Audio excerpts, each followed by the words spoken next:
విశ్వసృష్టి పరమాత్మకు సాష్టాంగ నమస్కారములు. గురూజీ, నేను భగవంతుని నమ్మాలంటే ఏమి చేయాలి?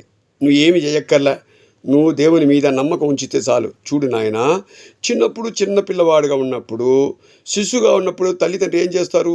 నీకు పాలు పట్టిస్తారు, నీకు ఈగ దోమ కరవకుండా చూసుకుంటారు, నీకు అన్ని రకాలమైన సేవలు చేస్తారు. నువ్వు ఒకవేళ మూత్రం చేసుకున్నా ఇంకోటి చేసుకున్నా నీకు అన్నీ కూడా శుభ్రంగా చూసుకోవాల్సిన బాధ్యత తల్లిదండ్రులు చేస్తుంటారు. ఇప్పుడు నీకు 35 ఏళ్ళు వచ్చినది కదా, నువ్వేమంటున్నావు?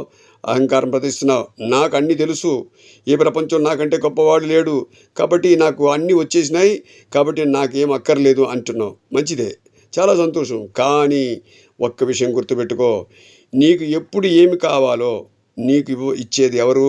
ఆ భగవంతుడే అన్న విషయాన్ని మర్చిపోబాకు.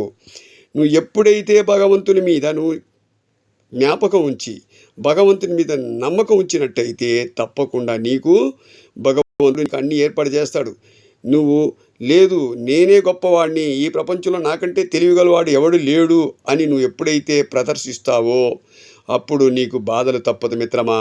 కాబట్టి భగవంతుని ఎప్పుడు కూడా అన్యదా శరణం నాస్తి త్వమేవ శరణం మమ, నీ పాదాలు పట్టుకున్నాను స్వామి, ఎట్టి పరిస్థితుల్లో నన్ను వదలవద్దు, నాకు అన్నీ నువ్వే ఏర్పాటు చేయాలని ఎప్పుడైతే నువ్వు ప్రార్థన చేస్తావో తప్పకుండా భగవంతుడు అన్నీ నీకు కలుగజేస్తాడు. అంతేగాని అహంకారాన్ని మాత్రం ప్రదర్శించవద్దు. అహంకారం నీకు ప్రమాదకరం అన్న విషయాన్ని మర్చిపోవద్దు సుమా. కాబట్టి ఎప్పుడు ఏ సమయంలో ఏం అవసరమో భగవంతుడు ఇస్తాడు. కాబట్టి భగవంతుని గట్టిగా నువ్వు పట్టుకోవాల్సిన బాధ్యత నీకు ఉన్నది. నిరంతరం అతని యొక్క నామము, అతని యొక్క జపము, ధ్యానము చేస్తూ ఉంటే భగవంతుడు నీకు ఏమి కావాలో అది ఇవ్వడానికి ఎప్పుడు సంసిద్ధంగా ఉంటాడు అన్న విషయాన్ని మాత్రం మరచిపోవద్దు.